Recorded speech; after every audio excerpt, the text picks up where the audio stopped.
Well, welcome back to the garage. Figured I'd do a 5-year review on my lift. So I put this in 5 years ago. I put a video up and it's got quite a bit of views. So I figured 5 years later, let's take a look and see how it's holding up and talk about the pros and cons. First of all, obviously it's still here. It still works. Haven't had any technical issues with it. I have always kept it lubed. There's Zerk fittings all over the place. So I lube those up maybe like once a year.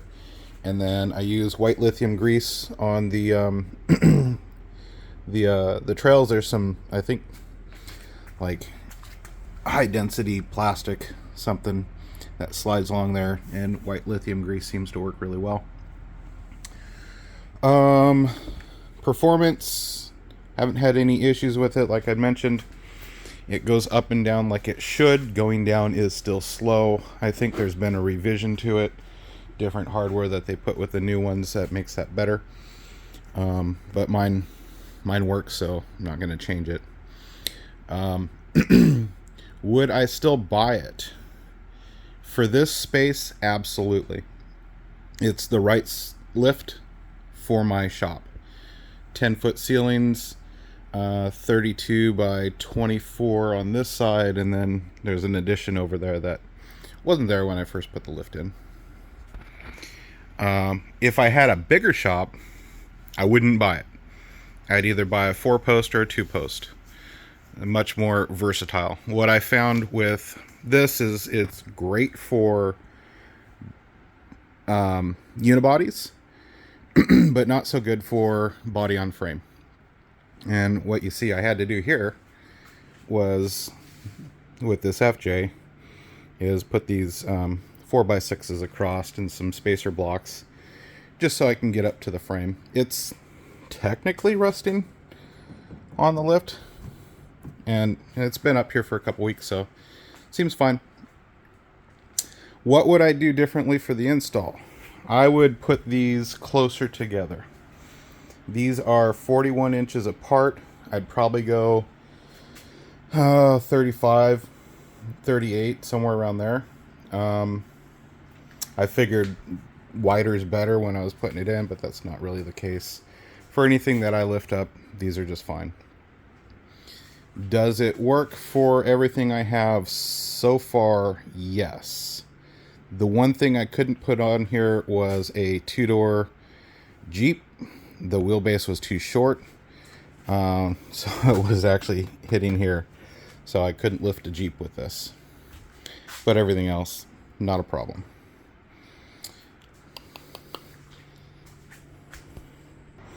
Another thing I'd probably do differently is, while in the process of making this narrower, decreasing that gap between the two, I would have just liked to have moved this one over a little bit.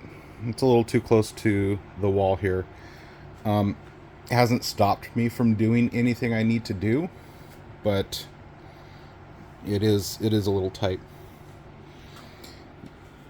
Other things that I use this for is having an extra bench or an off-feed table for my table saw. I'll put this up for the height of the table. Lay a sheet of plywood across there, and I got an off-feed table that can go away when I don't need it.